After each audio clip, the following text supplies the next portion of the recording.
was a stage 3 colon cancer. 4 months later, I go to my oncologist office and he has a big smile. They don't see any tumor. You are disease-free. My vision to heal cancer was very simplistic. You have a really quite inspirational story that has the potential to give hope to so many people. 2020 was the year where you got your diagnosis of colon cancer. So maybe you could set the scene for us. How were you at that time? What was going on? What symptoms did you get? And how did you feel when that diagnosis was made? Well, at the beginning of 2020, I was 48 years old and I was in the best shape of my life.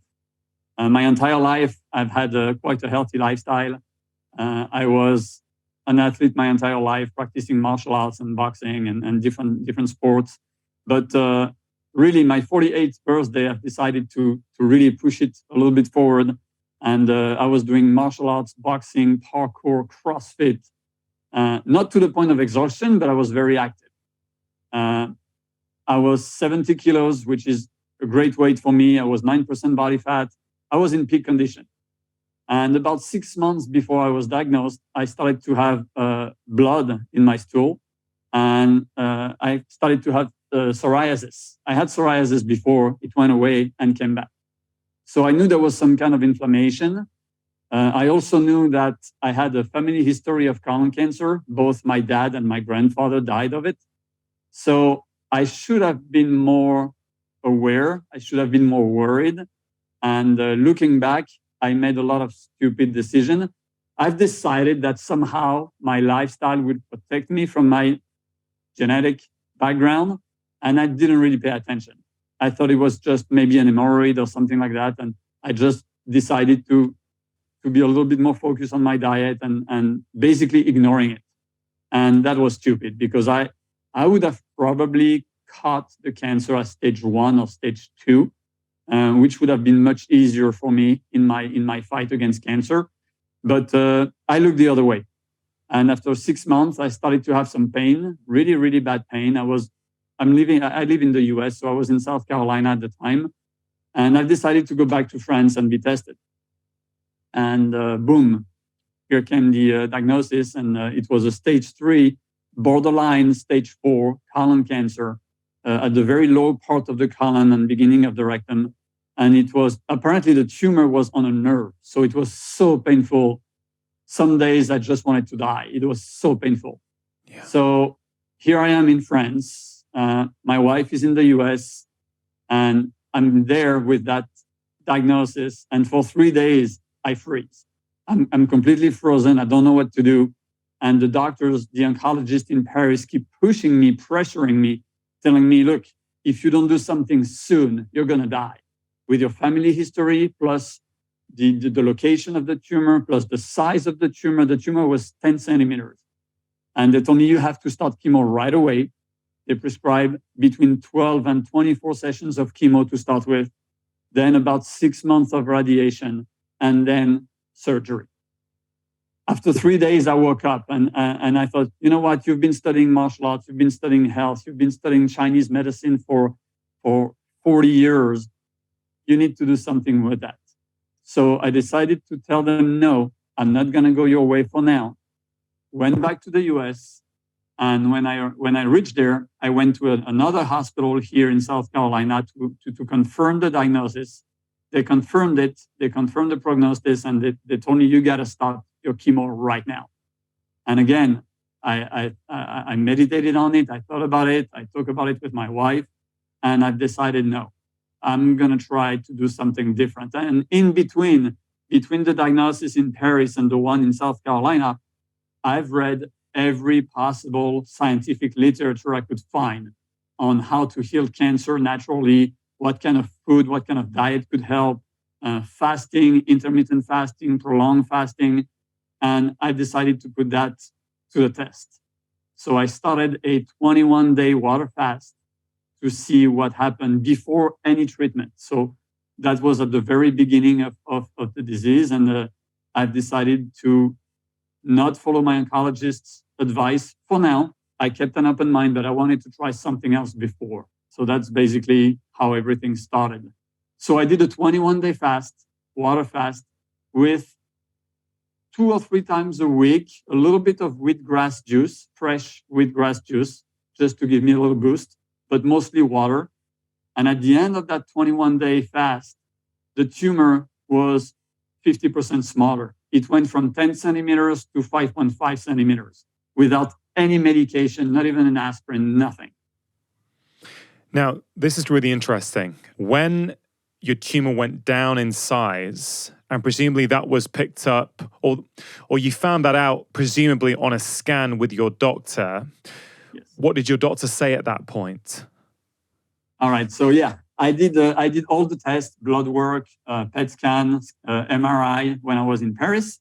Then they did the exact same tests when I arrived here in the US before my fast, and they did it again about a week after the fast. So I had 3 sets of tests pretty close together, and that allowed me to see exactly how big the tumor was just before the fast and how big the tumor was about a week after the fast.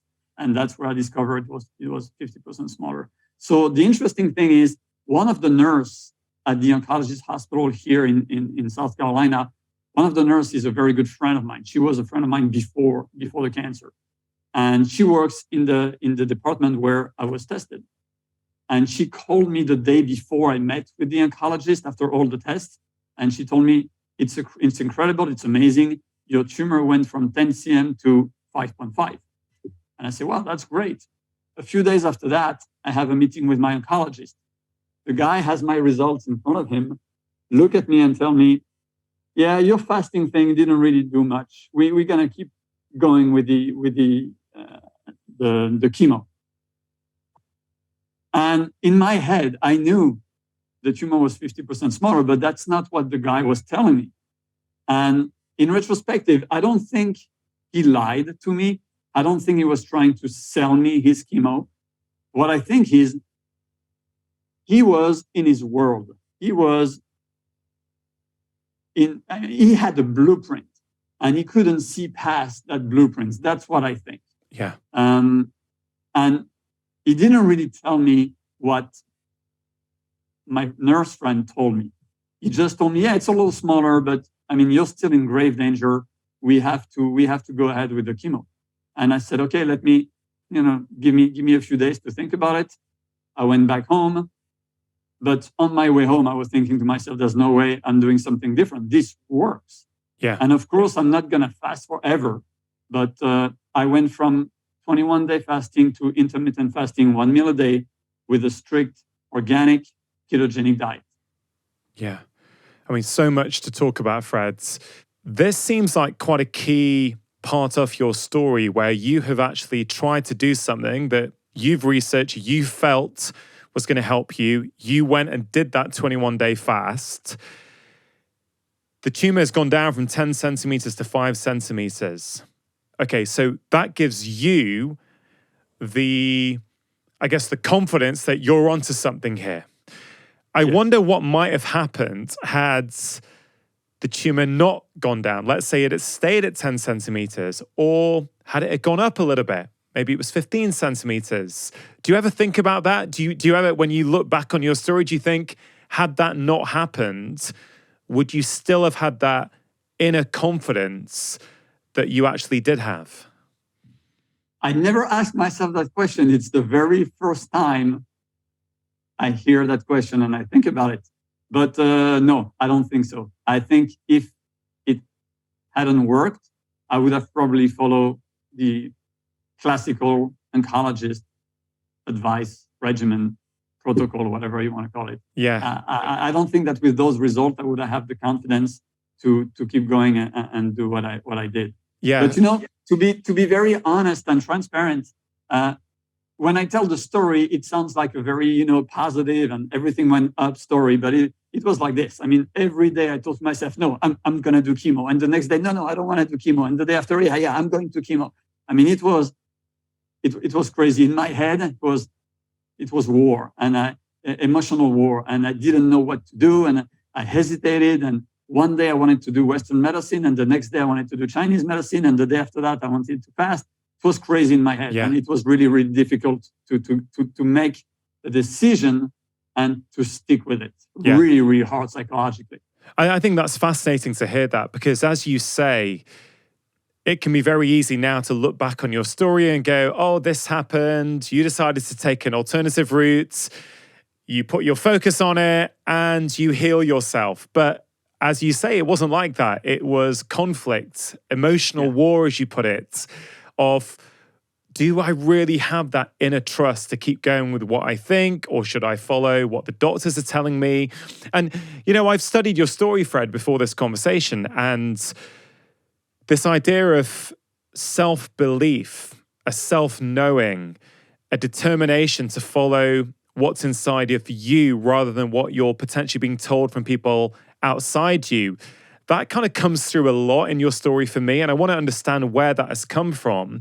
Before we get there, Fred, though, let's just go back again.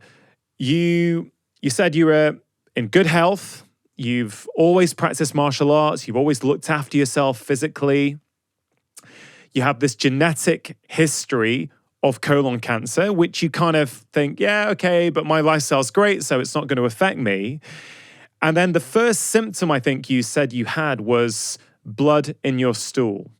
Do you remember the first time that happened? And, you know, what went through your mind the first time that happened? Because this is a very, very common symptom that as a doctor, people, you know, I've seen, you know, thousands of people coming in to see me over the years complaining of blood in their stool. Yeah, well, the first thing I did is I called a friend of mine in France, a doctor friend of mine, and I told him, and he told me, what color is the blood? Is it very red and bright, or is it dark blood? And I said, it's red and bright. And he told me, well, then it's probably nothing. I mean, if I were you, I would still come to France and be tested and say, I don't have time. I don't have the money for the plane ticket. I don't want to spend in that. You know, I looked the other way, like I said, and that was stupid. But yeah, that was the first thing that I've noticed is some really bright red blood in my stool. Some pain also started to come. What else? Yeah, that's about it at the beginning. Then I saw the psoriasis coming back on my knees and elbows. But I think that the fact that I was in such a good condition was really helpful. I think it was a part of my healing was to be in good condition. But yeah, I was just surprised, but not really worried at the time. Well, so you have blood in your stool. You phone your friend who quite rightly says, actually, you know, the blood from cancer is usually dark red. You know, it's been in the gut for a period of time. The color's altered, whereas this fresh red blood, like if you've cut your skin, yeah, that's much more likely to be like a hemorrhoid, a pile, something like that. But it keeps happening, presumably, with you. So you keep getting that symptom. At what point do you go, well, wait a minute, you know, I think I'm okay. I think it's nothing, but I better go and get this checked out. Because it sounds like you had a real deep confidence in your own body, even back then. So I'm interested as to what caused you to actually say, actually, you know what, I'm just going to be on the safe side here and get this checked out. Well, about 5 months in. 5 months. So, yeah. It took a while. And what I forgot to mention is, for me, the genetic predisposition to the colon cancer is only a small part of the equation. And I'm not using any scientific language here. It's just what I felt and how I explain it. But for me, that part of the cancer was sleeping. It was dormant. But something was the trigger. And that something was probably stress. And even though I didn't have a lot of what most people would call stress in their life, I have a job that I love. I have a wife that I love. I travel the world all the time. But there was a lot of stress on my body. I was in Asia, traveling in Asia, in Europe, 6, 7, 8 months of the year. I had hours and hours and hours of jet lags every single year. I was really tired from inside, from the jet lags and everything. That's the first thing. The second thing, My wife and I were living in Singapore for 10 years. And from Singapore, we decided to move to the US. And from then, we started a green card process, which was a nightmare. It was 3 years of spending money and spending money and spending money and waiting for an answer, waiting, going to France to the US embassy, going back to Singapore, going to the US to see the lawyer. Well, it was a nightmare. And I think that stress, that waiting period was another part of it. And the last part of that stressful period was when COVID hit. I'm a professional martial art instructor, and I have schools all around the world. And all our schools closed down when COVID hits, and people start to stay at home, and all the business started to close. And that was a big hit on us financially, but also psychologically. Everything that my wife and I and my team have built for the past 15 years, everything was crushing, everything was going down. And I think that period of that stressful 3-year period definitely was the trigger for the cancer. Yeah, that's what I think. Yeah, that's fascinating, because you initially say that you don't have, I guess, the kind of stress that a lot of other people have, or you see a lot of people around you having. But as you started to talk about your life and all that travel, jet lag is something I've become aware of over the last years, that travel, particularly across time zones, is a huge hit on the body. We often do it for holiday and we think, oh, it's nice and sunny when we get there. But actually, there is a cost. There is a cost on the body when we do that. It doesn't mean we shouldn't do it, but we have to take that into consideration. And, it's interesting, Fred, that over the last few years in my own medical practice, I don't see that many patients with cancer. I see a lot of patients with autoimmune disease.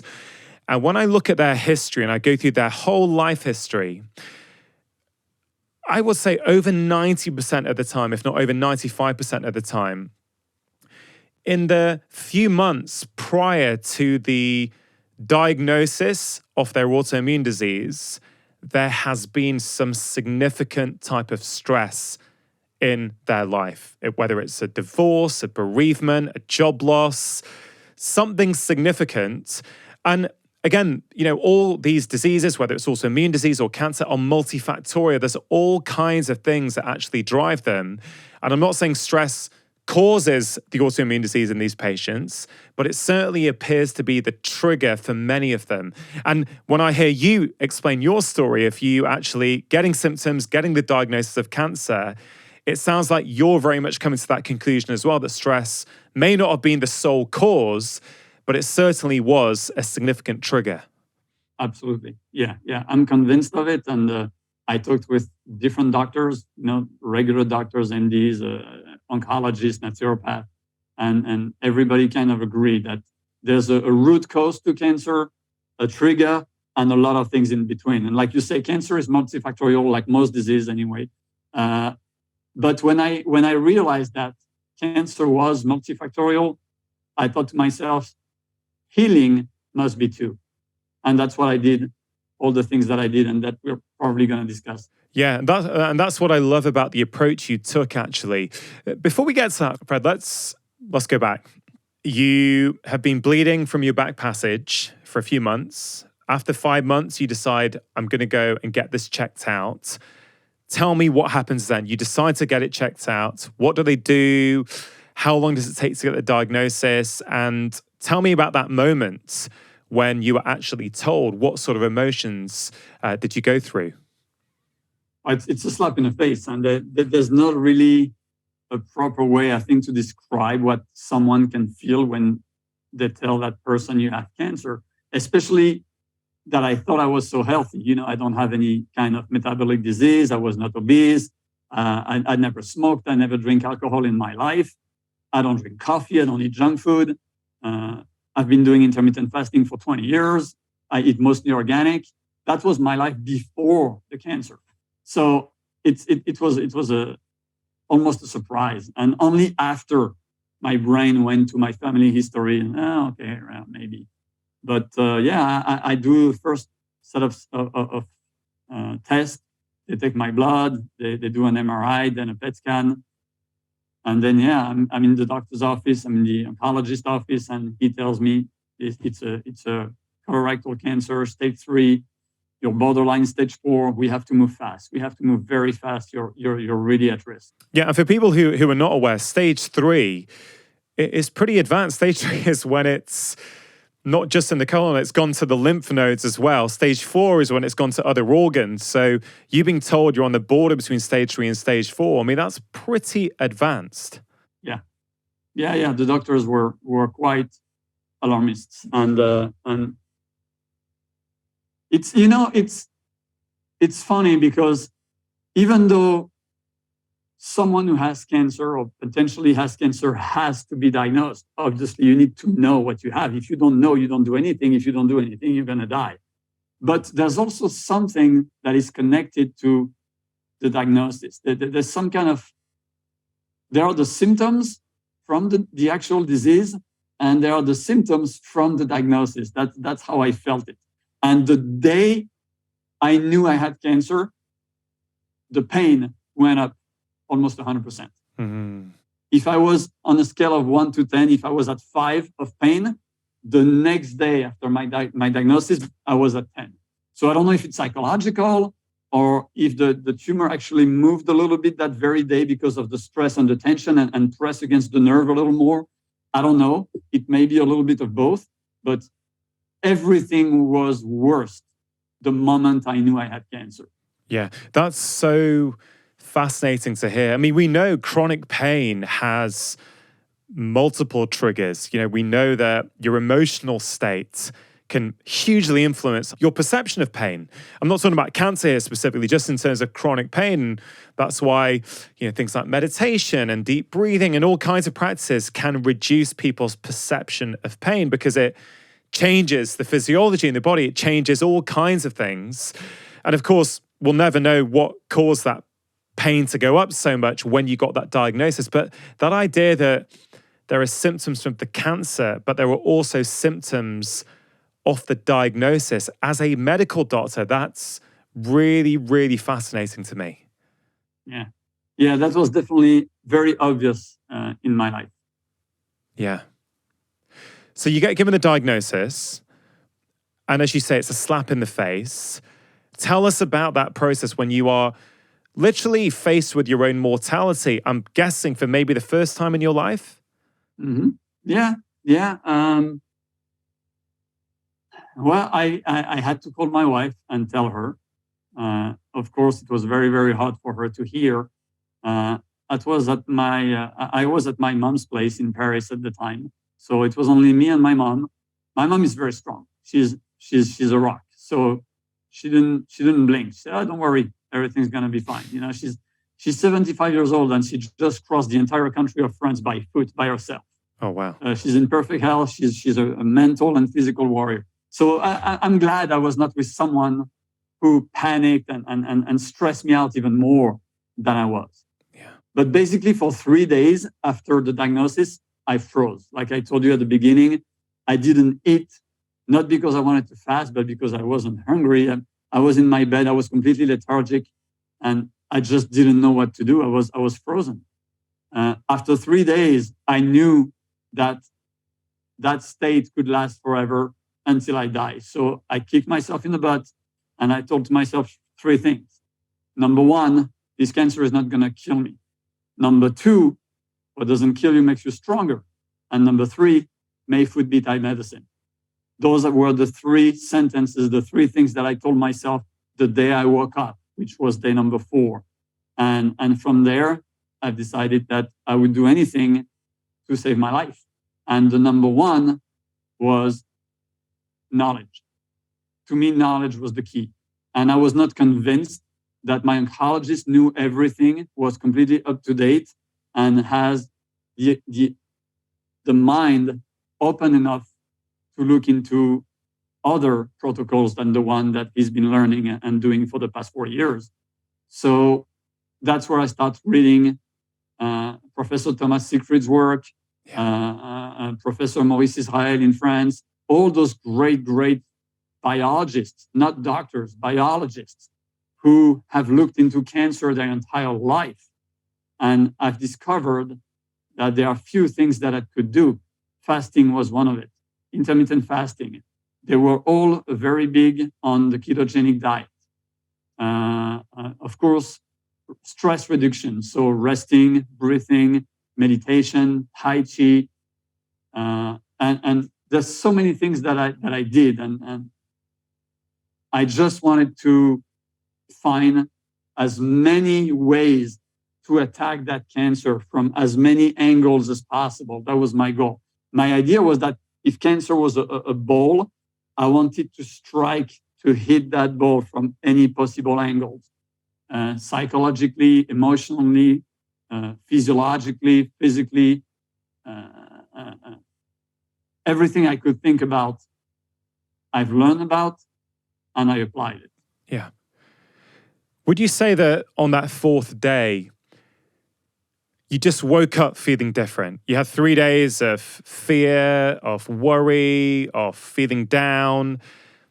It sounds to me almost as if a switch got flipped that night and you woke up almost like a different person, a brand new mindset. Right, okay, I've had my 3 days of depression over the diagnosis.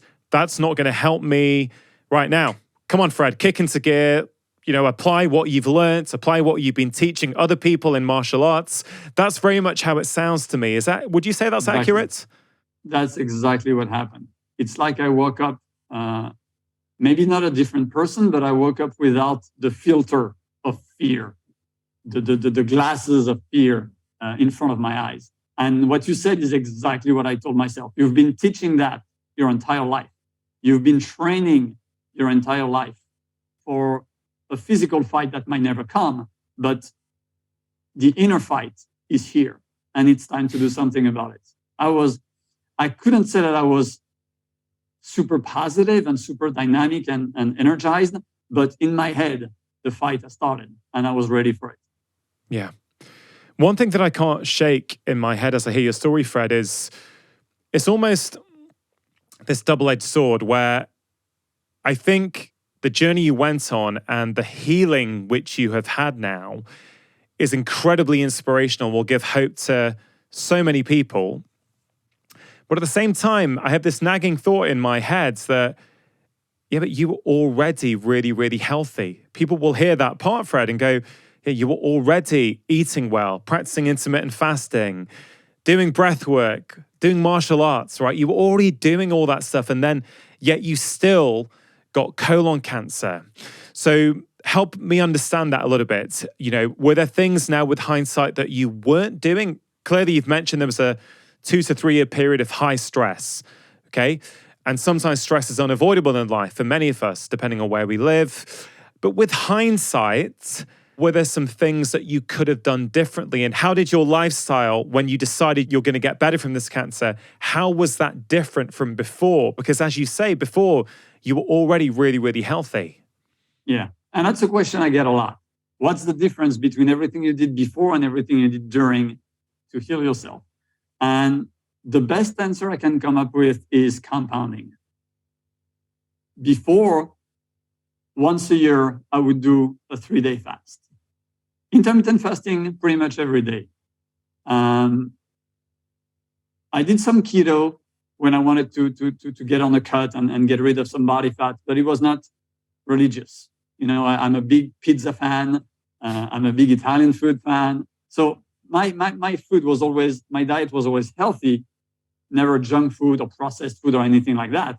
But it didn't mean I didn't have anything that was a little inflammatory to my body.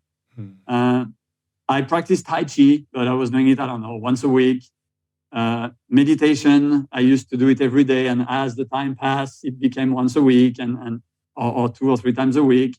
And a lot of things that I knew and that I do teach to others, I thought I couldn't practice them every day. I mean, there's so many hours in a day. And when I was sick, I dedicated my entire time to my healing. And I also recognized that I was in a perfect environment to do what I did. Maybe not everybody can do that. I don't know. Maybe yes, maybe no. But I was in the perfect environment. I live in the Blue Ridge Mountains in South Carolina. There's no noise, no pollution, nothing around. I have farmers markets, organic farmers markets everywhere around me. My wife and I have been married for 20 years. In 20 years, we never fought. Maybe we fought once at the very beginning. We never argue. We never fight. I don't have money problem. I didn't have to go to work. I was in a perfect condition to rest and meditate on my healing and do what I did. And I had all the time in the world to apply everything that I knew, plus all the new things that I've learned, and do nothing but that every single day. So I compound everything that I knew. So every day I did intermittent fasting. I ate the proper food. We will discuss that later. I did my breathing. I did my meditation. I did my Tai Chi. I did some rebounding on a mini trampoline to boost my lymphatic system. I did everything I could to boost my immune system. I rested a lot. If I was watching a movie, I watched nothing but comedies, nothing stressful, nothing horrible, nothing ugly. Only thing that made me feel good and relax and laugh. And I spent a lot of time with my wife laughing, with my dog playing. So I did everything I could to force my body to heal and to put my body in the perfect condition to heal. Yeah. Well, let's go through the things that you did. You've mentioned intermittent fasting a lot during this conversation. I think it's a term that people can hear and can have different interpretations of what that means. So when you say intermittent fasting, what do you mean by that? All right. So yeah, as you know, there's many ways of doing intermittent fasting. Some people fast once every other day. Some people fast for 16 hours, 20 hours. So it really depends. For me, according to my research, one of my goals with fasting and intermittent fasting was to keep my insulin as low as possible for as many hours during the day as possible. So I've decided to go with one meal a day. I usually ate at night, and my meal was mainly ribeye steak, and butter. So I went I was on the edge of a carnivore, between a ketogenic and a carnivore diet. And the reason was not religious beliefs as far as nutrition comes.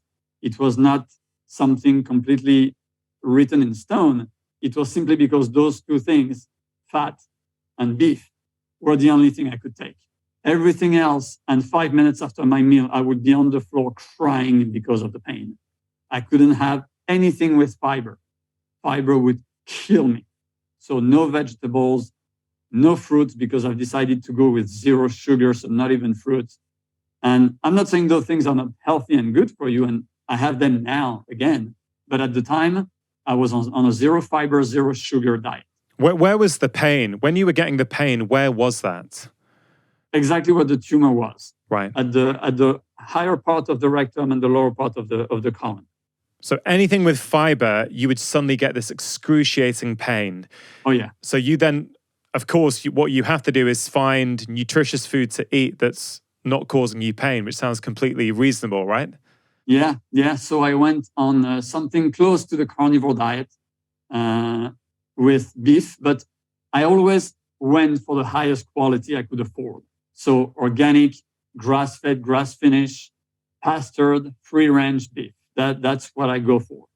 I wouldn't have done something like a carnivore/keto diet on low-quality, grain-fed, mass-produced beef. I'm not saying people shouldn't. I mean, everybody does as best as they can according to their finance.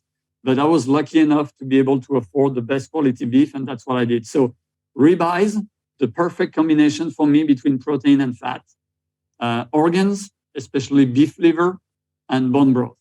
Those were my protein fat source. And adding to that, I did a lot of clarified butter, a lot of ghee, olive oil, garlic. Those were basically what I ate at the very beginning. And that really worked for me. After a few months, I've discovered that I could do vegetables in a juice form. So I started juicing.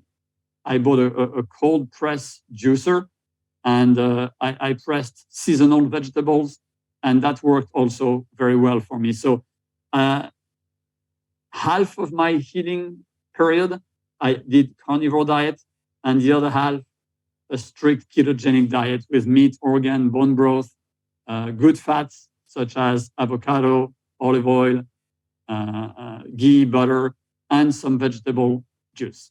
Yeah. So can I ask, was the first part of your healing from a dietary standpoint, at least, carnivore, because that was really the only thing that you could tolerate? And so you were forced almost into that route because who wants to be in pain? Who wants to eat things and make their pain worse, right? So that's completely understandable. And you say along that journey, you discovered that you could tolerate or you could have vegetable juice. Was that as you were starting to feel better, you were getting less pain? I mean, how did you make that discovery? Was it a bit of trial and error? No, I was talking to a friend of mine in Paris who's a naturopath, and he told me you should. I know there's pretty much all the micronutrition you need in liver, especially if you can eat it raw, which I did. But you should try to get some veggies in there. Try juicing some very light vegetables, such as cucumber, for example, or celery, something that is not too dense. And I did, and it worked very well. And after a while, I discovered another guy on YouTube, and then finally get in touch with him, a French guy. His name is Thierry Casasnovas, and he's a big advocate of juicing. He's not a vegan. He's not into a very specific way of eating, but he advised his followers to add juicing to whatever diet they're on for many health benefits. So between those two persons, I've decided to try the juicing, and it worked. No pain.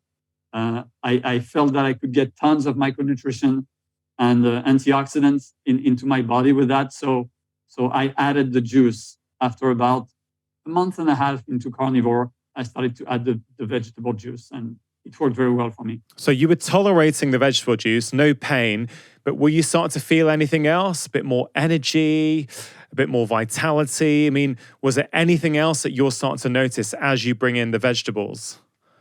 Yes. And I cannot say for sure that it's the vegetable juice or if it's because I was healing. It's probably a little bit of both.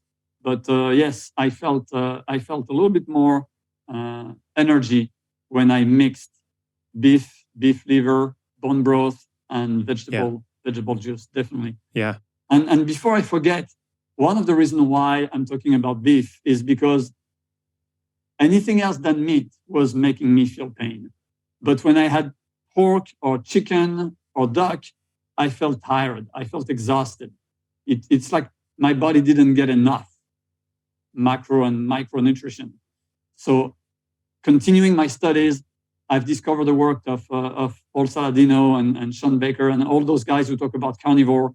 And I've decided to try. And that was a big difference for me. Beef, super high quality beef and beef organs were the answer for me to reduce the pain and to increase my energy level.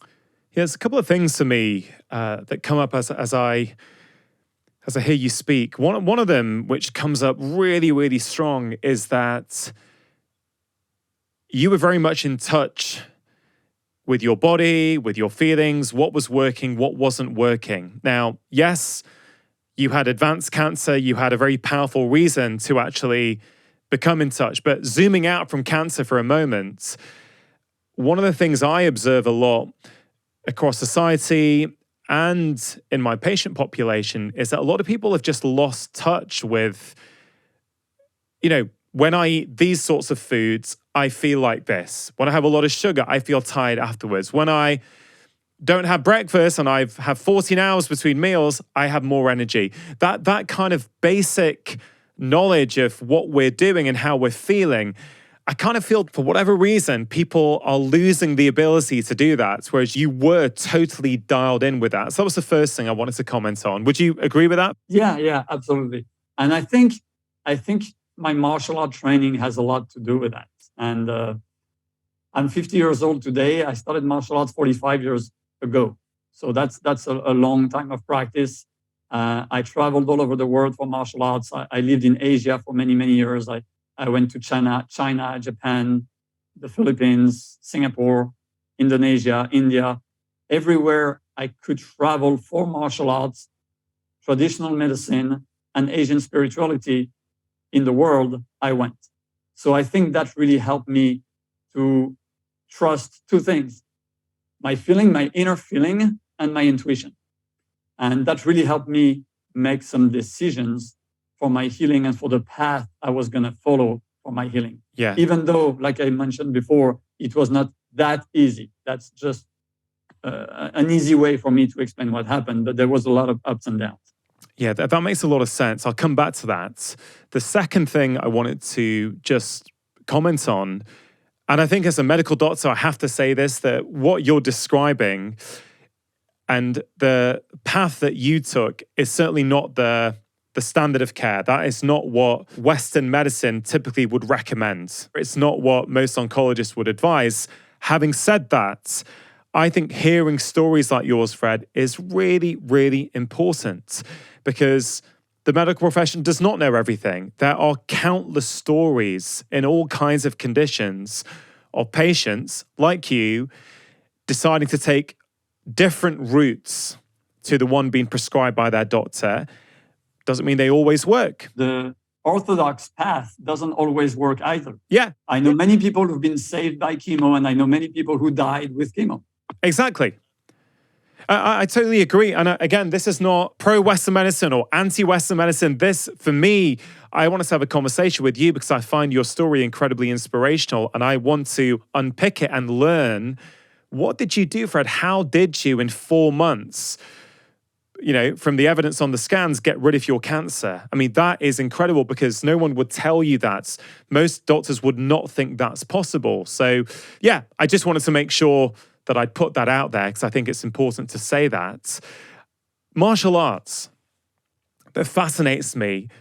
Number one, because I've never practiced martial arts, but I'm incredibly fascinated by it. It's certainly something I wish I'd learned as a kid, and it's something in my, I'm 44 at the moment. It's something I think in my 40s at some point I will start some form of martial arts. So certainly it's a desire at the moment.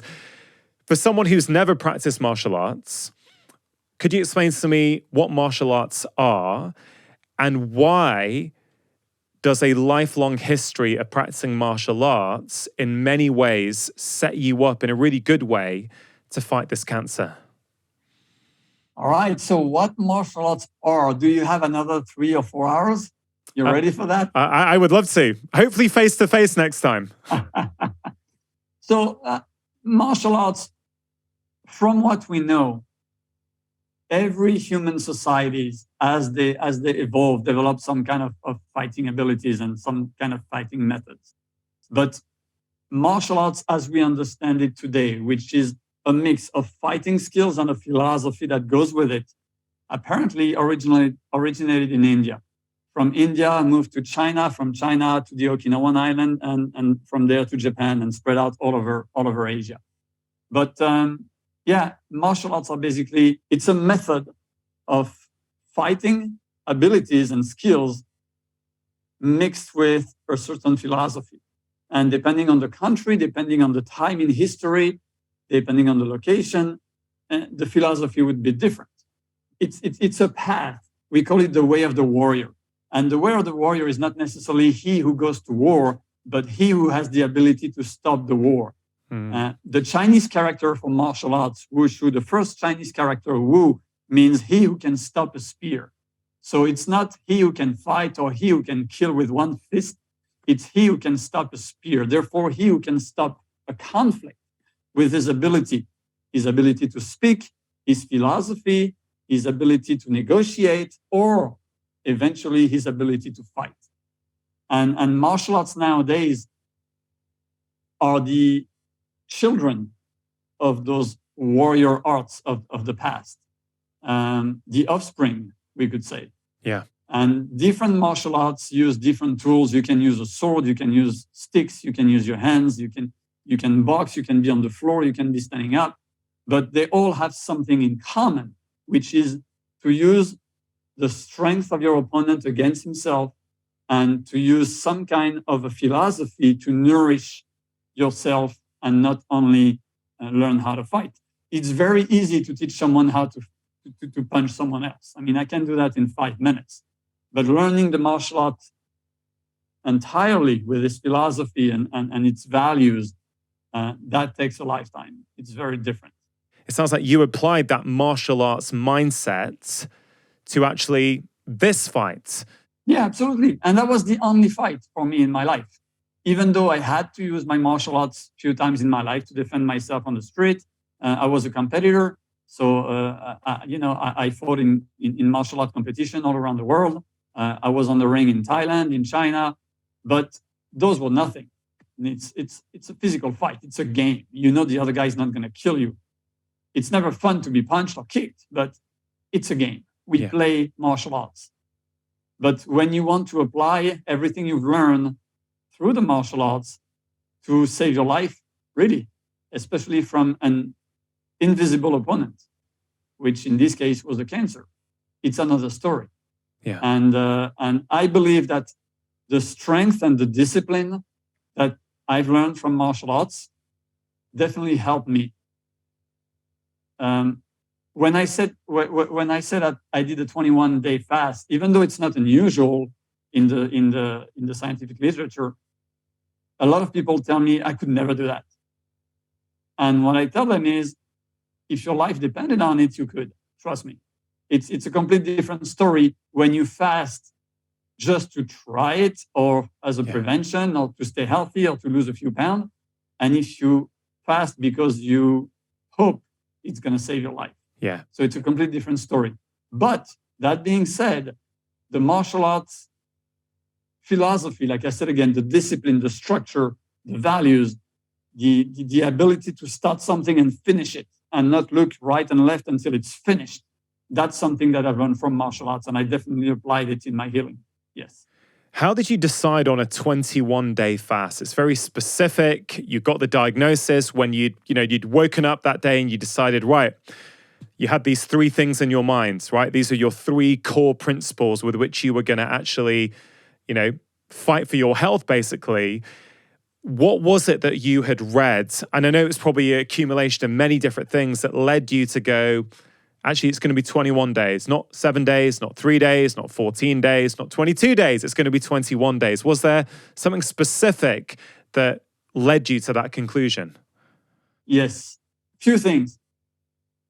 As you've understood by now, I use both Western thinking and all the scientific research and all the biology that I could find and traditional knowledge as well. Chinese medicine, Indian Ayurveda, all the things that I've learned through the martial arts, I wanted to use both of them. And in the Asian tradition, there's 3 prolonged fasting, 3 days, 7 days, 21 days. It's very common. And I thought to myself, when something becomes traditional, when something has been taught from individual to individual or from master to disciple for 2, 3, 4, 5,000 years, there must be something behind that. And I also met through internet, not directly. I also communicate with a few people who did the 21-day fast, and they believed that it could cure basically almost anything. So that's where I decided, okay, 21 days the day is the number. It's going to be the number that I'm going to use. I've heard in another interview you gave that you as part of the research you did, you came across Walter Longo's research. And of course, he's done a lot of research on fasting in terms of the potential benefits for cancer, for autoimmune disease, for aging, all kinds of different things. Now, his protocol is quite different from that. He has something called the fasting mimicking diet, which he recommends. But I guess they're all different flavors of a similar kind of approach, right? Which is when we withhold food from the body intentionally for a set period of time, all kinds of things can potentially change. Yeah, absolutely. And I don't want to talk in Walter Longo's name, and I don't want to say anything instead of him, but I believe that he created the fasting mimicking diet because he thought almost nobody, especially in America where he works, nobody could do a 21-day fast. So he found something that has almost a similar results without the suffering of fasting. But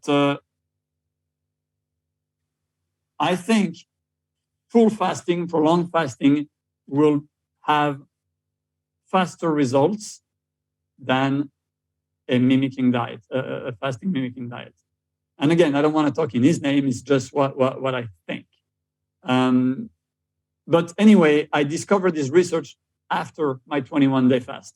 So I went on a ketogenic diet at the time. I also discovered the work of Dr. Eric Berg on YouTube, and that also helped me make my decision toward keto and / carnivore. But I know that sometimes when I've decided after that to do a 3-day fast at some point, I would use Walter Longo's diet instead of a fast from time to time. Like instead of being strictly on water, I would have an avocado or broccoli, something that would not break the fast, but still bring me some nutrition. Yeah. And I used everything I could. And you talked about before that we are not, both you and I, we are not against Western medicine in any way, to the point that I did use Western medicine. And that was going to be my next point in my timeline after the fast and after starting a carnivore / ketogenic diet. The pain was still there, even though I didn't feel a peak of inflammation after I ate, because my food was very, very anti-inflammatory. But the pain was still here, and it was quite constant. And it was really, really hard. I couldn't live my life the way I wanted it. And I decided to do something. So I went back to the hospital to talk to my oncologist, and I told him, look, all my blood work showed that I'm improving. And he said, yes, you are, but I'm still in terrible, terrible pain. And he gave me some painkillers, didn't work. And at some point, he told me, look, I know that's not what you want to do, but I will highly recommend doing some chemotherapy. Maybe don't go through the whole protocol that we first discussed, but what about 6 sessions of chemotherapy? And I thought about it for a split second, and I was in such a pain. I couldn't sit. I couldn't stay standing still. I couldn't walk. I couldn't do anything.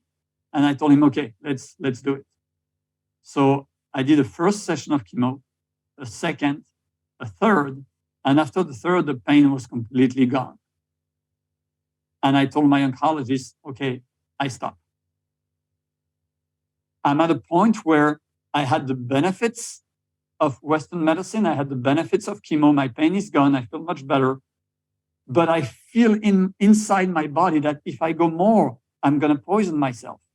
And again, I'm not saying that anybody should do the same. It's not any kind of advice. It's what I felt for myself. And I decided to stop after 3 sessions of chemo, to just use the chemo for the pain and not as a treatment for cancer. And my oncologist looked at me and said, you're crazy. It's working. We don't have the same result on everybody. You're one of the lucky one with such fast results. Finish at least your 6 sessions. And I say, no, it's not what my body's telling me. And he was very open-minded. He said, okay, they took away my plug and they let me go.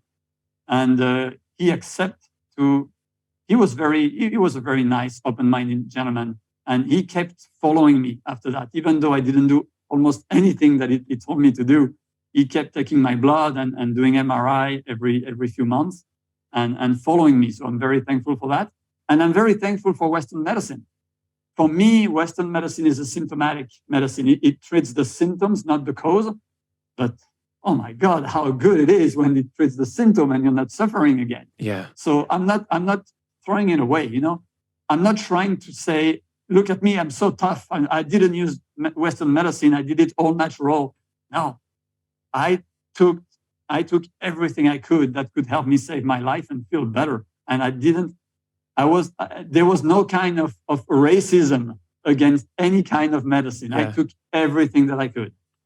Yeah, I love that. I think that's really inspiring, Fred, because there's a tendency, especially these days, to, whether it's in politics or medicine or health, whatever, to pit things against each other and go, it's either this or it's that. But what you're beautifully demonstrating is, well, hold on, I've got a diagnosis where I could lose my life unless I do something.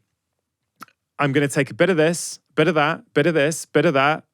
You know, it's really, of course, it's not always going to work, right? It's not always going to work. Your story with you, it's worked really, really well. But one of the things I'm really inspired by when I hear your story, Fred, is this trust that you had in yourself, that you were hearing what other people were saying. You were seeking counsel from friends, from medical friends, from doctors, from your own oncologist, presumably your family. You were absorbing it all, but then you were putting it through Fred Evrard's lens and your filter, going, yeah, okay, this is what feels right to me. And I think, in many ways, you became your own doctor, right? I love that. You became your own doctor. You figured out what was working for you.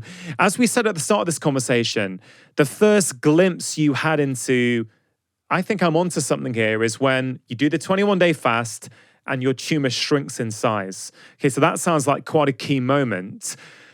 Tell me about some of those other key moments on this. Was it a 4-month journey? Is that right? Yeah. I was diagnosed on September 10, and my last MRI on January 9. So exactly 4 months later.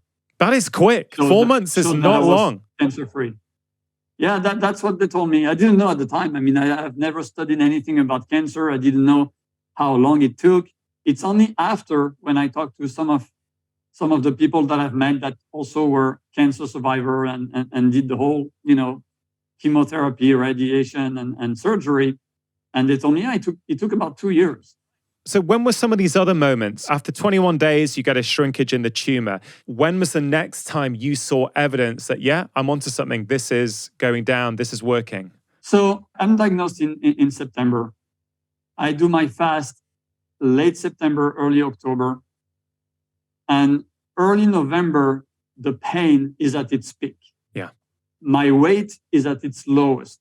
The cancer is literally eating me alive. I went from 70 kilo to 49 kilos. Beginning of November is the worst. That's where I decided to do some chemo. First session, following Valter Longo's advice, I fast before the chemo, during the chemo, and after the chemo. 1 day, 1 day, 1 day. No side effects, nothing. I felt completely normal. Second session of chemotherapy a few weeks later, I decided not to fast. I wanted to know if it was the fasting or if it was just, I don't know, my immune system or maybe the kind of chemo they used. So I didn't fast. I ate a very light keto dinner the day before and the day during. I was sick like a dog. I threw up all over the house. I was sick. I had diarrhea for a few minutes. Then I was constipated the next day. It was a nightmare. Third session of chemo, I said, okay, I'm going to fast again. Nothing. Zero side effects. So that's the first. The second big moment for me was the power of fasting, not only when I did it by itself, but mixed with the chemotherapy. And Valter Longo is very clear on it. Not only fasting would pretty much stop or at least reduce dramatically the side effects, but it also improved the efficiency of the chemotherapy. And I completely witnessed that in my flesh. So that was the second big moment for me. And the third one, it's a little funny. So I'm feeling better and better throughout December. December is really when I felt that I was feeling better. I had more energy. I could do. I could exercise again. I felt really much better. But between Christmas and New Year, my mom comes from France to visit us in South Carolina. And what you need to know about my mom She's a Michelin star pastry chef. So she comes, and for a week, I completely fell off the wagon. I had pie and cakes and crepes and pizza and pasta and everything she would make, homemade bread, everything for a week. And at the end of that week, I look at my next MRI coming up in less than a month, and I'm starting to freak out. And I'm thinking to myself, even though I feel great, I'm thinking to myself, the next MRI is going to be a nightmare. I'm going to go backward because of that week. So I decided to do another 21-day fast. What I end up doing is for 21 days, I fasted during the week and I ate a keto diet during the weekend. So it was not a strict full 21-day fast. It was 15 days of fasting within a 21-day period. And I did that, and I don't remember exactly, I think it was 1 or 2 days after I ended that 21-day period was my next MRI. And I go to my oncologist office, and he has a big smile. And he tells me, Mr. Evrard, I don't say that very often in my line of work, but you are disease-free. And how did you feel when he said that to you? Well, to be honest with you, I knew it a few days before because my nurse friend called me and told me I had the result of your next MRI. And she told me, she was very clear. She told me, Fred, before I tell you anything, I don't know what it means. I'm not an oncologist. I'm not supposed to interpret that MRI, and I won't. What I can tell you is they don't see any tumor. But don't jump to the roof. Wait until you see your oncologist in 3 days, and he will tell you more. I hang up the phone. I look at my wife.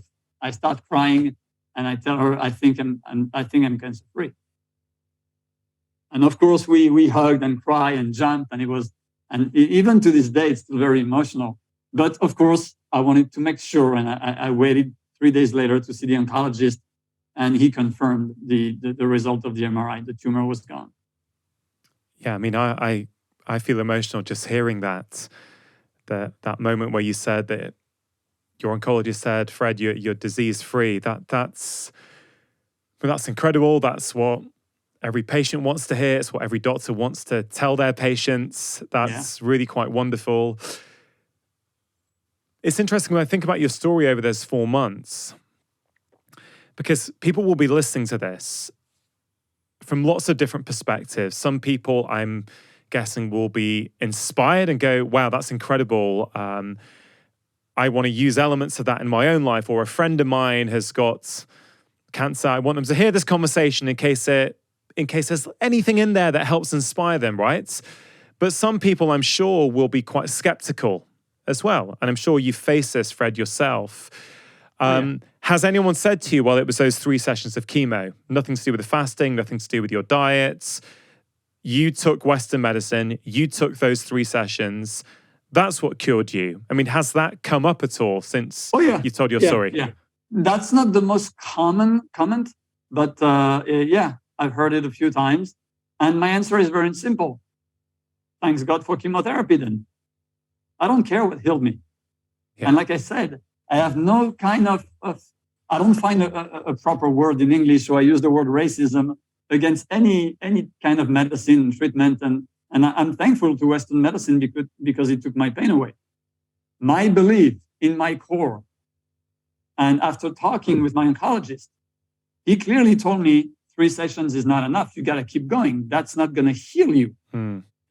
So I don't think it healed me. I think it participated to a global, holistic journey that I did. And like I said before, and like you said also at the beginning of the podcast, cancer is multifactorial. Therefore, the healing must be multifactorial. And I'm not saying that chemotherapy healed me, but I'm not saying that chemotherapy didn't cure me. Yeah, it participated. It was one of the many tools that I used. And I'm thankful to all the tools and all the people who introduced me to those tools, because everything played a part in the equation of my healing.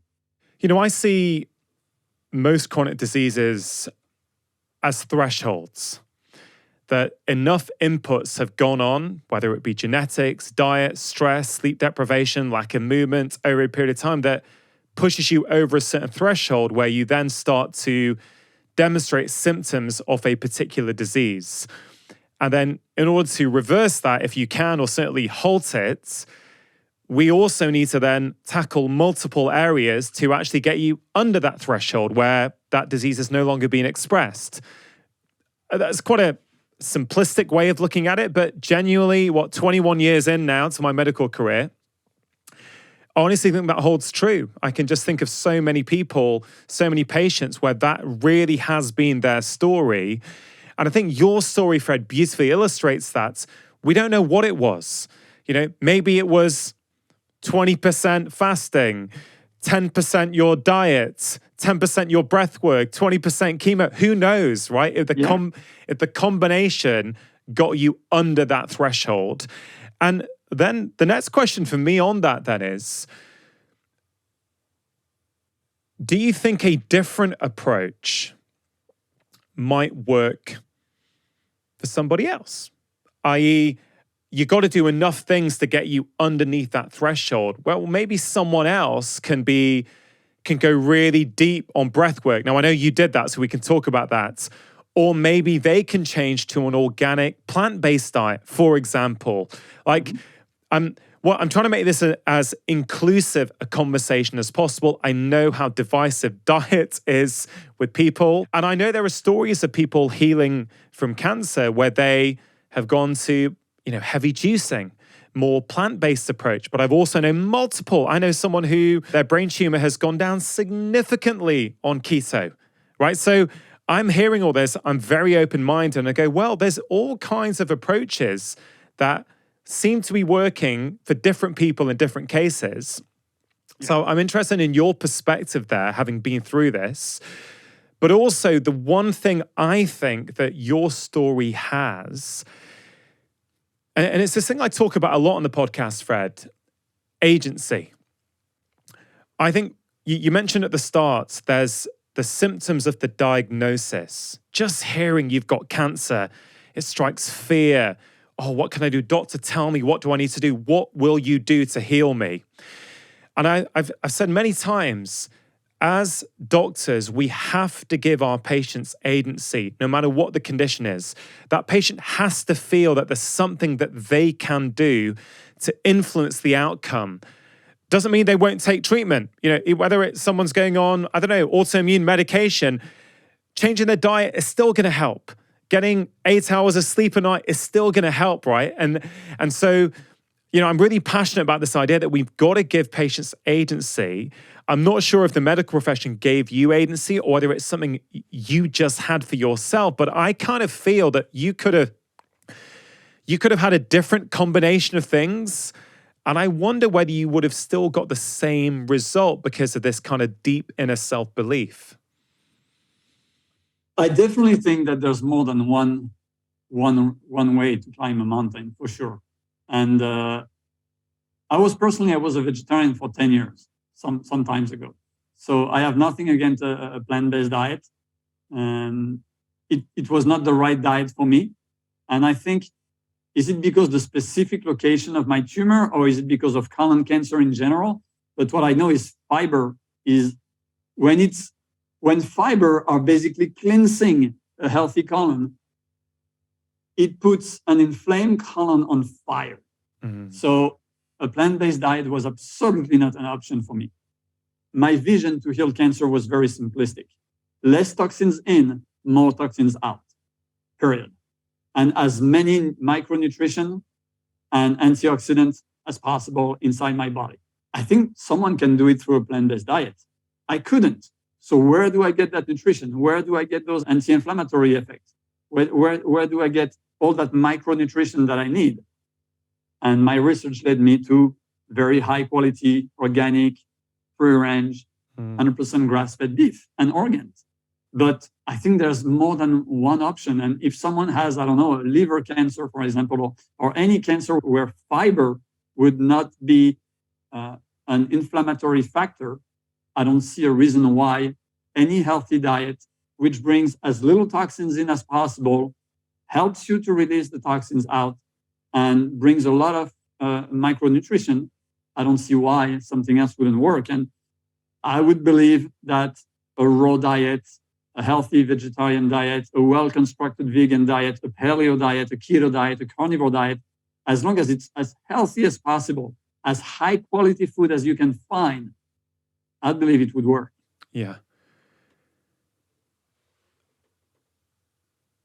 I've heard you say, Fred, before that you didn't fight your cancer, but rather you had this kind of innate belief in your immune system, and that if you do the right things and allow yourself to rest appropriately, that actually your body will take care of things. Is that an accurate reflection of what you said? Maybe I'll paraphrase it slightly. Yeah. Perhaps you could explain what you meant by that. Well, I believe that put in the proper environment, the body is self-healing. I truly believe that. And, you cut yourself with a knife, you're bleeding, and the skin is open, and you don't do anything. You just make sure the environment is proper, so clean, basically. But you don't do anything, and it will heal. And nobody's surprised when that happens. Why would everybody be surprised and jump to the roof when it happens to inside your body, to a tumor, for example? What's the difference? There's no difference. Put in the proper environment, the immune system will fight any disease, and the lymphatic system will cleanse the toxins from that disease. That's what I believe. And that's where I put my money on. That was my bet, that my immune system could beat cancer. And what I did was put my body in the proper environment. Again, with fasting, so I had a lot of digesting rest, with a proper diet, very clean and very high quality diet, with ice cold bath and cryotherapy, with rebounding, with breathing, Tai Chi, stress management, everything I could think of in order to put my body in the perfect environment for both my immune and lymphatic system to do their job. And again, there's nothing scientific about what I'm telling you. It's what I felt and the state of mind that I was in when I did what I did. Yeah. I also have the same belief as you, that the body is self-healing. And I'll tell you what's interesting. I started off, Fred, as a specialist, and I moved to general practice intentionally for a variety of reasons. And one thing you have to get good at in general practice is managing uncertainty. Like sometimes patients will come and they've seen lots of different specialists.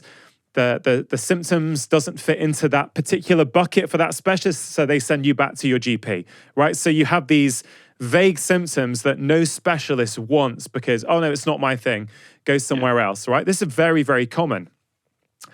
You often don't have access to all the testing that you have in hospitals. So you get very good at managing uncertainty. You do what we call safety netting, make sure there's nothing serious, like cancer, for example. And say, okay, well, look, let's try these things, but I'll see you back in 2 weeks and let's see what's happening. Or I'll see you back in 4 weeks and, call me if something happens in the meantime or if it gets worse. And you start to learn that actually, a lot of the time, the body just starts to get better by itself. So a lot of these symptoms that you don't know what they are, you can't put a nice, neat label or diagnosis on them. Actually, in 4 weeks, a lot of them have just gone anyway.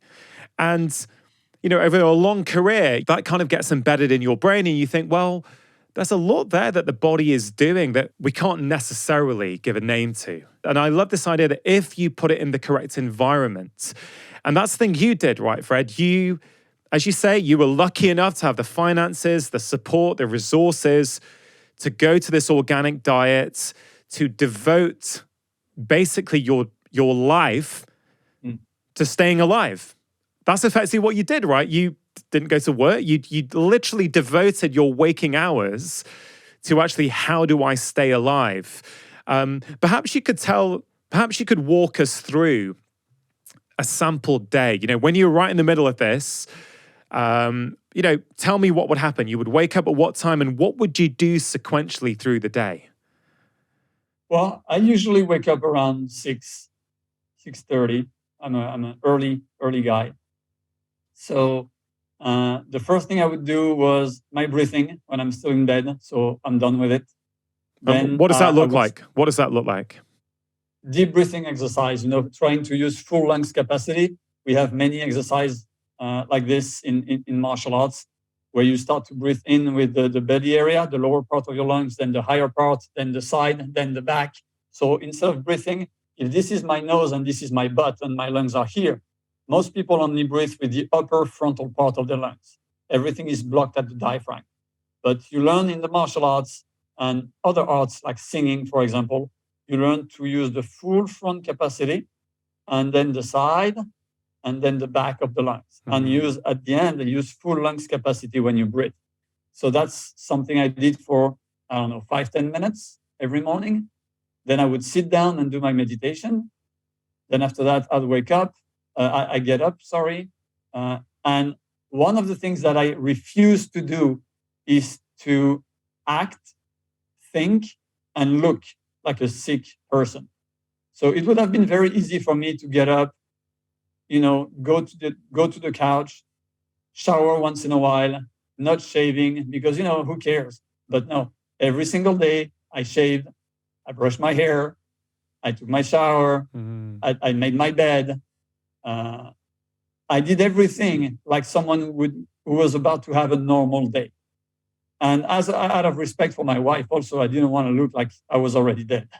So those little things, those little psychological things were also part of my healing, I guess. I would fast until the first part of the fight. The first 2 months, I was too weak to do any kind of exercise, so I just did a little bit of Tai Chi and a little bit of 1 minute walk, and that was it. I would rest lying down the rest of the day. But after November, when I started to be able to move again and to exercise a little bit and to walk, then I would add 2 or 3 moments during the day when I would go outside and be topless in the sun and walk and play with my dog and run a little bit. Going back to my martial art training, then I would break my fast with a vegetable juice, maybe around 2, something like that. And at night, I would have a dinner, mostly made of steak, like I told you before, and fat. And that's about it. And I would read, I would research, I would play with my wife and my dog, and I would go to bed around 9:30. Yeah. And how has that changed now? Now that as we record this, we are in August 2022. And I think it was January the 9th, 2021, where you were told you were disease-free, right? So we're looking at a good year and a half since then. First of all, have you had follow-up scans since then to check how everything is going? Yeah. The first, 6 months, I was still followed by my oncologist the same way. So blood work every 2 months, MRI every 3 months. So like I said, I was very lucky to have found such a doctor, because even though we completely disagree on the nature of the treatment, he was always there. He was following me, and he gave me all the tests that I needed. He followed up with me even after. So he was really a great oncologist to work with, and again, I'm very thankful. As far as my lifestyle, after I was healed, I started to incorporate some sugar, no processed sugar or processed carbs in any way, but fruits. So I started incorporating a little bit of fruits, organic, of course, seasonal. So I started with a little bit of berries. Then after, during the summer here in South Carolina, we have wonderful peaches and nectarines and apricots. So I would have summer fruits, and after almost a year without any sugar, any fruit at all, that was a blessing to be able to have fruits. And I started to incorporate root vegetables which are a big no-no in keto, in my juices. So a lot of carrot juice, beetroot, stuff like that, along with my greens. And that completely changes the taste of my juice, and that was a blessing as well. As far as exercise, I went back to a much more dynamic physical conditioning practice. So I went back to CrossFit, which was a big no-no when I was sick. I just couldn't. Yeah. But that's about it. And I always try to be as honest and as transparent as I can. And I don't think I am completely healed yet. I am cancer-free. I am disease-free. I am symptoms-free. But did my body fully recover from the cancer? No, not yet. I think I can do better in terms of perfect health and regeneration. There's some food that are still not doing great for me. I can't have gluten. I can't have processed sugar. Not that I'm a big fan of sugar in any way. I've never been a big sweet tooth. But pizza, for example, it's a pain for me not to be able to go to Italy and have pizza once in a while. What would happen if you had gluten or pizza or, as you call it, processed sugar? I would have a diarrhea immediately, and I would have pain until the next day. It would inflame the scar tissue. So what the last MRIs has revealed is that the scar tissue is pretty thick, and it's going to take, my doctor told me it's going to take 2 to 3 years before it's completely healed, before there's no trace of anything. And that scar tissue gets inflamed depending on what I eat.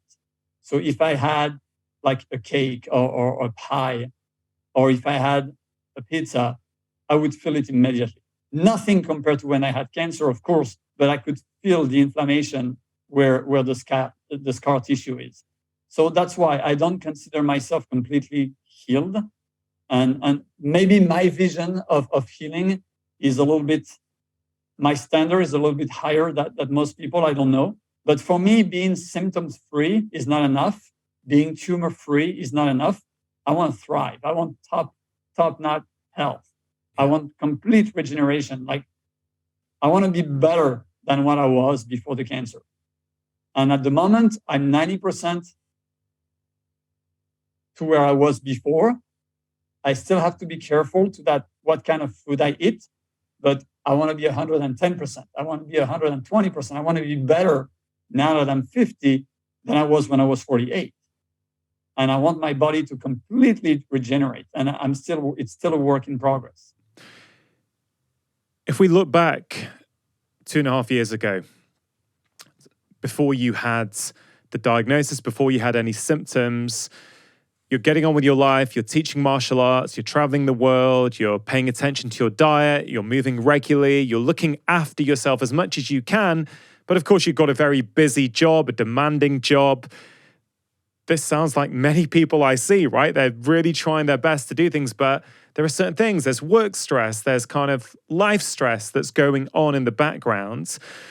Of course, there was a genetic predisposition with you, and everyone's got different genes, and they'll have different susceptibility to different illnesses and different diseases, of course. But if you could turn the clock back now to those days, knowing what you know now,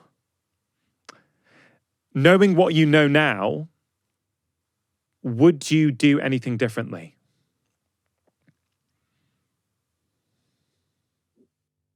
Before the cancer, definitely. I would probably try to travel less. And what I definitely would do is the moment I had those symptoms, at the very first time I saw those symptoms, I would go on a 21-day fast immediately. And very probably, or at least that's what I think, that would be the end of the disease. That would be the end of the story. I would be cured. The symptom will have disappeared and the tumor would have been gone. That's what I think. But like we said before, who knows? We will never know. But that's mostly what I would do. Yeah. What you have to understand is, and it's the reason why I said that I had a very different kind of stress than most people. As a martial art instructor, I teach martial arts to people when they're not at work or when they're not at school. So basically, I have to be at work between 1 and 2 hours a day, and not even every day. So even though my wife and I, we developed a martial art franchise around the world, we have schools in 20 countries. So it's a lot of work, but I have to be physically at work only a tenth of what most people have to do. When I have to travel to go see my guys and test the black belts and do my seminars, I'm going to do on a paradise beach in Thailand, or I'm going to be in Singapore, or I'm going to be between two tori in Japan, or I'm going to be in Hawaii. That's where I teach my stuff. So I was the happiest guy on earth. But still, like you said, it was invisible stress compared to most people, but it's still a stress on the body. Yeah. And when you travel that much, when you get so much jet lag, when you have to change your lifestyle every 3 weeks or 4 weeks, it's a lot of pressure on the body. And even though I loved what I did and traveling, I now travel a lot less. Yeah. A lot less. I haven't traveled in 3 years actually at all because of COVID. But even now that we're pretty much over it, I be very careful where I go and for how long I travel and stuff like that. So that's one of the things that I would change now. Yeah, I appreciate that. And I really appreciate your honesty whilst explaining that, but your honesty throughout this entire conversation. You mentioned if you could turn back time, you'd immediately, once you had the first bit of rectal bleeding, you'd have gone on a 21-day fast. You also mentioned earlier on in this conversation that actually you wish, I think, that you'd got it checked out sooner and not waited for 5 months.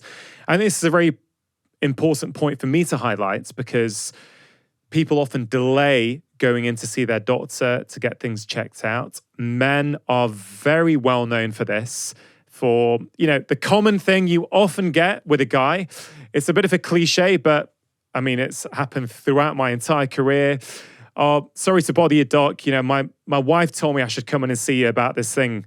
Like, this is almost verbatim. This is what happens. There's been symptoms going on for 5 or 6 months, and they almost want to excuse it and say, hey, listen, sorry I'm here, but my wife told me to come in and see you. But would you, having been through what you've been through, would you advise people, hey, if you're worried, go and get it checked out sooner rather than later. Don't wait 5 months. Oh, definitely. Definitely.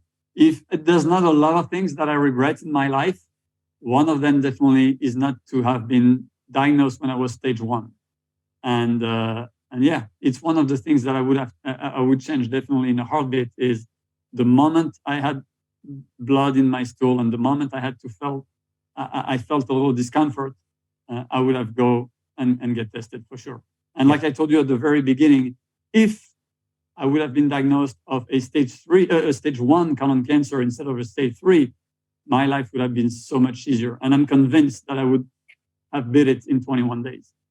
Now, as a thought experiment, and I'm not saying this to be insensitive at all, because I can hear what you have been through, the struggle, and the fact that you're still not fully recovered in the way that you would like to be recovered. Yeah. I spoke to a chap called James Golding on this podcast who had cancer twice, and he was given a very poor diagnosis, but he has miraculously got through it. He's now thriving. He's an elite athlete, an elite cyclist on the other side of that. And he told me that his cancer in many ways has been his greatest teacher. Given what you've been through, what does that phrase mean to you? Does it resonate in any way? Yeah, definitely. And the complete answer would be yes and no. Let me explain. I would completely agree that for a lot of people, a disease, when it ends successfully, positively, can be a great teacher. Okay. There's a saying in Buddhism that always resonated with me. It says, what man doesn't learn with wisdom, he will learn with pain and suffering. So there's always some signs where our body is trying to tell us, hey, if you change something, if you are wise about it, maybe we can heal, maybe we can get better. And most of the time we don't listen. And then the body knock at the door again with a little bit of symptoms, not too bad, a little bit of blood in your stool, a headache, a knee pain, a joint pain, something. And you still don't listen. And then the body kick the door open and slap you in the face. Here is your cancer. You should have listened to me earlier. So that's how I felt about myself. And that's why I told you I only have one regret, is not to have listened to the sign earlier. That being said, my story is a little different. I didn't learn a lot about my body because I knew everything that I used, or almost, except the latest biology and scientific research, obviously. But what I did is I compound everything, and I did everything every single day. But for someone who had an unhealthy lifestyle or was not in tune with his or her body before, I understand that an adventure such as mine could be a great teacher, a great lesson. Nevertheless, what I've learned with that cancer is how to help others. Because I would have never thought that I could speak to someone who has cancer and not give any kind of advice because I'm not a doctor, but sharing my experience, my story, and that maybe they could find or one or two or three elements that I can use, or even better, inspire them to make their own research. And to look into the science and the biology, and not only into the classical medical protocols. And that for me was the big thing. I didn't learn so much about my body and what happens inside and physiology, even though a little, but I learned how to communicate with others through my story. And to a point that at some point I had to write a book because I received emails every day and messages every day. And when I wrote that book, and that's going to help me to loop to one of your previous questions, did you have any doubt? Did you have people doubting your story? In the first version of my book, I didn't put my medical results in it. I didn't put my MRI. I didn't put my medical record. Because I thought to myself, who cares? What kind of person would lie about having had a cancer, healing it this way and that way and this way, and telling people what to do? What kind of horrible, horrible person would do that? Nevertheless, I received tons of comments. Yeah, it's not true. Or you were misdiagnosed, or you're lying, stuff like that, literally to my face. So to those persons, first, I put in my book my two diagnoses, one from a French hospital and one from a US-based hospital. And I put them right here in the book. And to the people who doubted the story itself, I put the result of my first MRI and my last MRI. So I had to make a second edition of my book just to make sure I incorporate those few things at the beginning of the book, because some people were doubting. And I understand. At first, it was completely not in my head to think that people could doubt the story. But I understand that people needed to see, some proof, some kind of evidence. So I just included them in my book. And when I did my first big interview, it was with a gentleman called Guy Tenenbaum, who is a cancer survivor and have a channel in France. And then with Dr. Berg, I literally sent them my medical records so they could see it before they interview me, because I wanted everything to be crystal clear, and I had to go through that process of sharing some of my medical record, because people were having doubts. But to be honest, out of 100 messages that I received, one or two people are doubtful, or a little bit aggressive, or a little bit, I can feel some ego in there. And everybody else has been absolutely wonderful, and people, thanking me and wishing me all the best and stuff like that. Yeah, thanks for sharing that. And I think, why would people doubt? There's all kinds of reasons. For some people, yes, it's skepticism. Some people won't believe it. But at the same time, I think some people are also scared, or maybe one of their parents died from cancer, and it's too hard to hear that somebody might have healed themselves. I've, having been in the public eye for maybe 7 or 8 years now, I've learned that,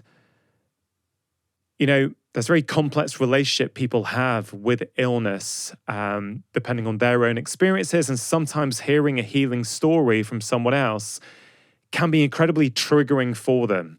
And so I hear that and I think, for some people, they need to see that proof. For other people, your word is enough. Nonetheless, it's a really powerful story. That book, can you just say the name, and can people buy it all over the world? Is it in English and in French, or just in English? Yeah, of course. So the name of the book is How My Immune System Beat Cancer. It's in English, in French, and in Spanish, and you can buy it on Amazon. So I guess pretty much every country can order it, yes. Oh, fantastic. And we'll put some links to that just at the bottom of the video description so people can pick that up easily. Fred, just to finish off then, it's a wonderful story. As I say, I appreciate your honesty talking about the various elements within it. For someone who's listening, who feels lost, who feels as though they're struggling, maybe they've had a diagnosis like you, but maybe it's something else in their life. Maybe they're facing some other obstacle and they don't know where to turn. Given everything you've been through, what would you say to them? Put in the perfect environment or the proper environment, the body can heal itself. So that's my core belief. Nevertheless, not everybody is ready to do what I did. Not everybody is in the perfect environment, like I've said before. And it's always a good idea to have both Western medicine and unconventional medicine as tools in your toolbox. So, like I said, I was lucky to be followed by a doctor, a medical doctor, and I would highly encourage everybody who's fighting a disease to find such a doctor, because I've heard of horrible stories where first some people do it all natural on their own. They don't want to hear about Western medicine.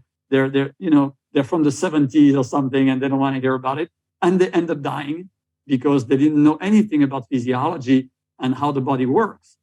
Or they had an oncologist who literally told them to their face, if you do your fasting, if you don't do what I'm telling you, you're out of this office. I'm not following you. Or you do what I say or get out.